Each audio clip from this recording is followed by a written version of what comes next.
What makes history at SCH special is the fact that, first of all, we try to approach the subject with joy because it is a fascinating subject to teach and to learn.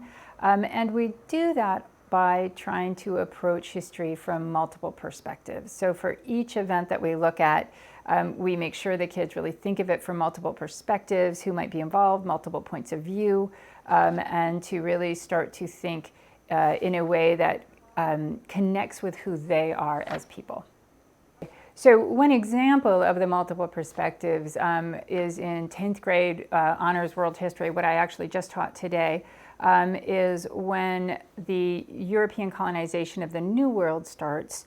What we make sure we do is look at all the different parties that are involved in that colonization. So the students read sources from the European perspective, from the Native American perspective, from the perspective of an enslaved person on a slave ship in the Atlantic slave trade, from the perspective of a European who is living in the Americas. So we really make sure they're looking at that interaction and that colonization moment from multiple perspectives and really thinking deeply about the lives of the people involved. One of our goals as a history department at SCH is to make sure the kids are educated, responsible citizens, both of the country in which they live and also of the world. And to do that, our progression is in 9th grade, they learn the foundations of modern world history, which is largely world religions, trade routes, things that exist in the world today. And we look back at how those things started. The next year in 10th grade, they look at modern world history, and we start with the connection of the old world and the new, and we move to the present day. And we make sure it's global. They look at Asia, they look at Africa, they look at the Americas, they look at Europe, so that they're getting the perspectives and the experiences that will make them informed global citizens when they move into their lives in the world. In 11th grade, we have U.S. history. And again, the point is to make them informed about what it means to be a citizen of the United States and how the United States has been moving towards including more and more people in the vision of what it means to be American. And then in 12th grade, they have a choice of electives. And so our 9 through 11 is very history-based. And then in our electives, we really open it up to all kinds of things that the kids might be interested in. We have an international relations course. We have a global slavery course. We offer a few APs. We have a course about World War II, all kinds of things that the kids might get excited about. So one of the things we try to do in our history department is teach kids visual literacy. They live in a very visual world, and they are less critical about visual sources generally than they are about written sources. So not only do we show a lot of primary source art and photographs and have them critique them and think about what the meaning of those things are, we also have them try to speak visually. And this is an example of a project we do in 10th grade during our World War I unit.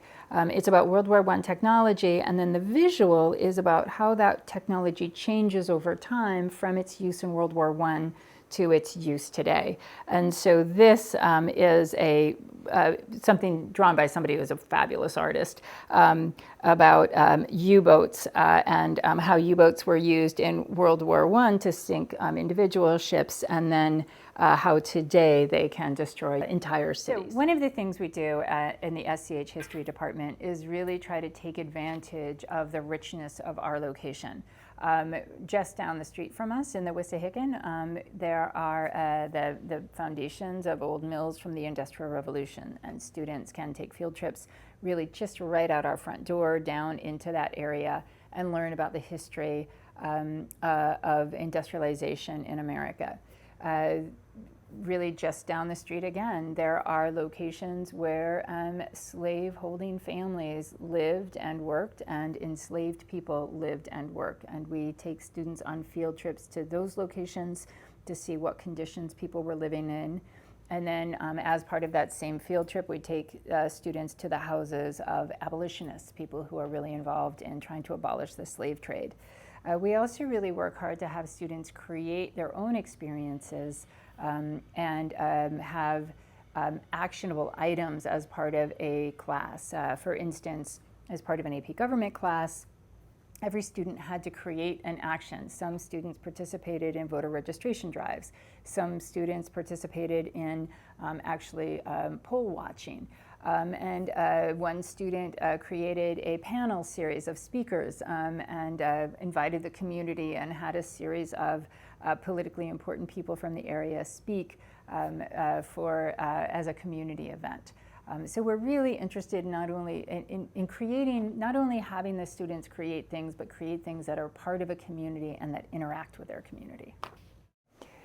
One of the things that we do to prepare kids for college is to have them write a research paper every year. So it starts in ninth grade, and every year we add on to that. And one of the things I do as a teacher who's been here a long time is every time a student comes back to visit us, I ask them, how well prepared did you feel for college? What can we do better? What worked well? And every single time they say the things we did in history with the research paper and the writing of the research paper, the research, the footnoting, the criticizing their sources, all that stuff put them way ahead of their peers who hadn't had that experience. And then the other thing they also say is that they had learned to ask critical questions and to think about multiple perspectives.